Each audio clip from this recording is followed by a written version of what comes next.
Willie D. Live. We got two youngsters who murdered a 14-year-old girl. There they are. These two kids are charged in the brutal murder of a 14-year-old girl in Northwest Florida. This is cold-blooded, man. This is ice water cold-blooded. This happened specifically in Santa Rosa County. Two PACE teams are behind bars accused of brutally murdering a 14-year-old girl, 16-year-old Gabrielle Williams and 14-year-old Kamari Blevins are both charged with first-degree premeditated murder. The victim was identified as 14-year-old Danica Troy. Her mother reported her missing on Monday. One day later, her body was found. One of the biggest questions still unanswered: why? Well, according to the arrest report, a witness told deputies Blevins and Williams planned this attack. Troy was found shot multiple times and then set on fire on a walking path near Kimberly Road in Florida town. The crime scene tape is still up off Kimberly Road. Sheriff Bob Johnson said Danica Troy was lured by Blevins and Williams. According to the arrest report, Troy's mother reported her missing Monday. She says the girl took her electric scooter with her. On Tuesday, a man walking on the wooded path found the body badly burned. Investigators say they identified her as Troy based on the shoes she was wearing and the scooter found nearby. The arrest report says a witness told investigators Williams and Blevins planned the murder. The report states that Blevins told deputies he and Troy had a falling out on social media. There you go, fam. Once again, social media, running that trap on social media. They beefing on social media. So they had a falling out before Thanksgiving break, and he blocked her on social media. Deputies also interviewed Williams, who told investigators Troy made comments that upset him. Williams shared more with investigators, but that conversation was redacted from the report. They have been interviewed, but the motive that we're giving doesn't fit the forensics or any facts of the case, Johnson said. As for how the two got the gun, Sheriff Johnson said Williams stole it from his mother. Johnson says at the time, no charges are being filed against the parents. Investigators are working to determine a motive. This is what the major crimes call a ground ball, Johnson said. The evidence pointed to them immediately. They took them into custody immediately. Now, unfortunately for the Troy family, they have to go through this. Both Blevins and Williams are now in the Santa Rosa Juvenile Detention Center. The state attorney's office says it will present the case to a grand jury to determine if the two should be charged as adults.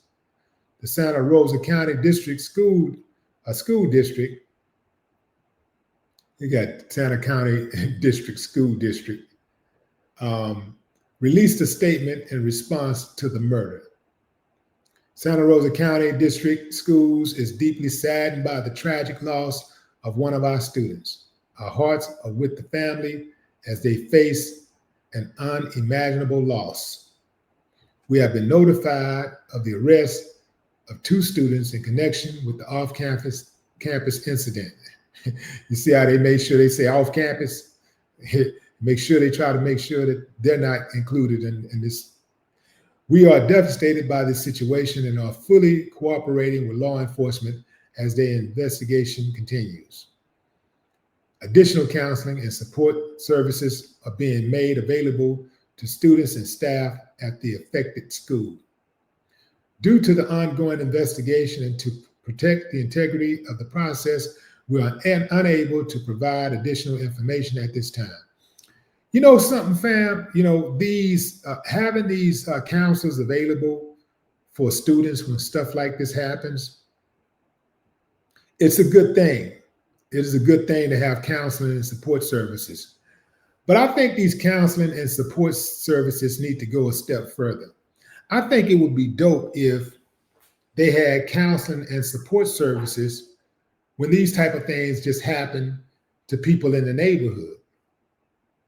That should be free counseling and support. When a murder happens in the neighborhood, people just kind of go back in their houses, or they just stand outside and they talk about it. Nobody ever really talk about the psychological impact witnessing murder, witnessing a body on the ground, witnessing a stabbing, a shooting have on the people in the community. I think a lot of times people just assume that if they live in a community where a lot of violence happens, then they must be part of the violence. They must be part of the problem. Not so. Most people who live even in the hood, unbeknownst to some of you people out there who ain't really got too much up top, are not criminals.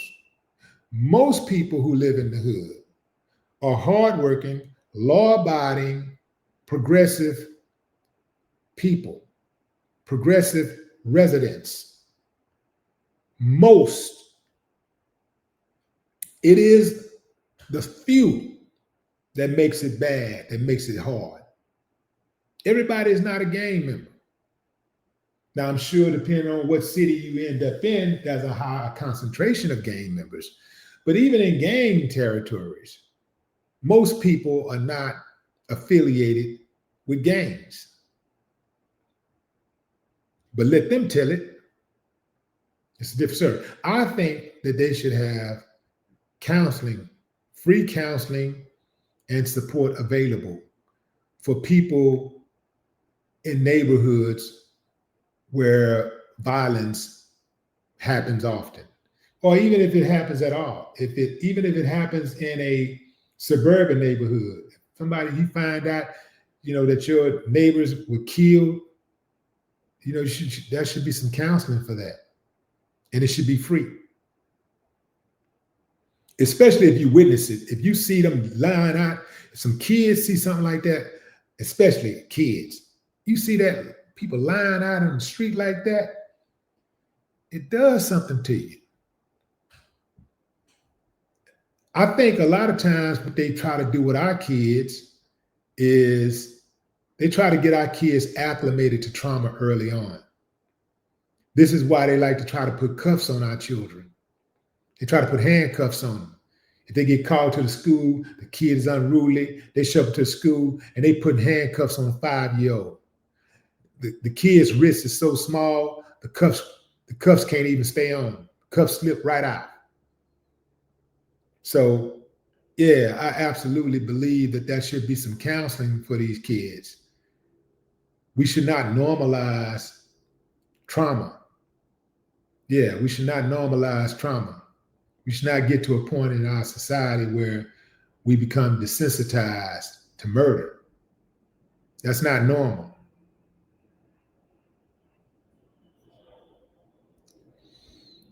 So these youngsters just threw it all away. They just threw it all away.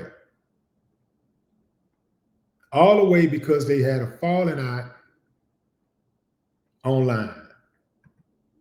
A falling out online. They threw their whole life away.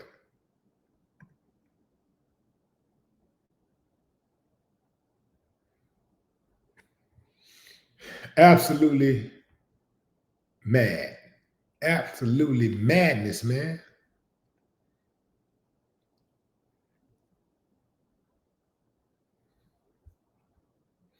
They just destroyed 3 families.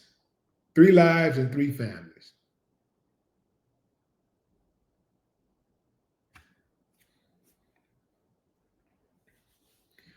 Try your best, man. If you find that family, if you find any of y'all youngsters out there listening, man, don't talk about it, be about it. Stop all that talking.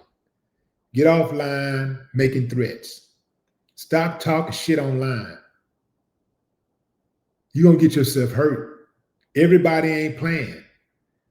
If you look at these boys, these teenagers, neither one of them just really just, if you just want to try to put a face on a killer, they don't just look like killers. I mean, I know you know that anybody can be a killer, but I'm just saying, if you just, just looking at them, they don't just look like no real threats. They don't look like terrorists.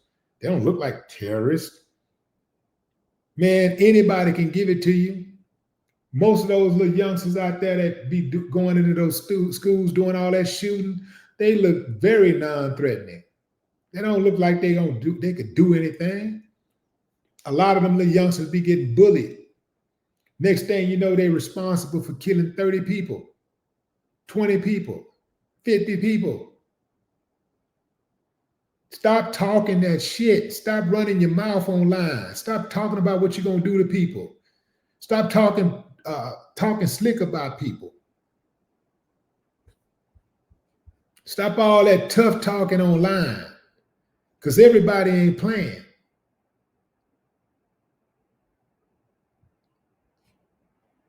I bet you most people, these two right here, most people, if they was talking, if they were communicating with these two right here, most people would feel very confident in their ability to win the argument.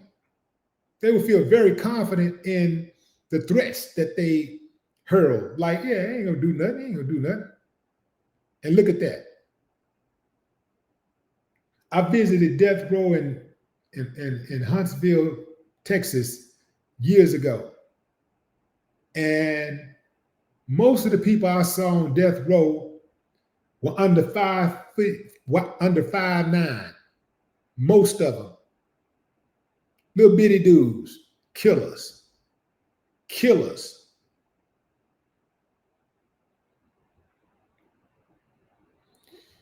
Now they got to deal with it. And here's the thing.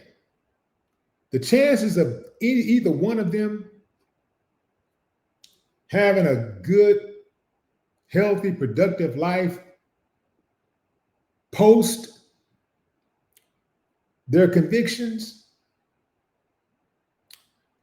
it is extremely hard to adjust to civility when you grow up in prison, when you have to become a man in prison. Because you're going to go to prison, and in most cases, you're going to learn all the wrong things from all the wrong people. Many of these guys, when they get to prison, these guys more than likely are not going to find someone who will protect them. They're not going to find someone who say, hey, youngster, come with me. I'm going to make sure ain't nobody mess with you. I'm going to make sure nobody get on you. Most dudes, if they say that, they're going to be like, I'm going to make sure nobody mess with you. And they're going to mess with them. They're going to violate them.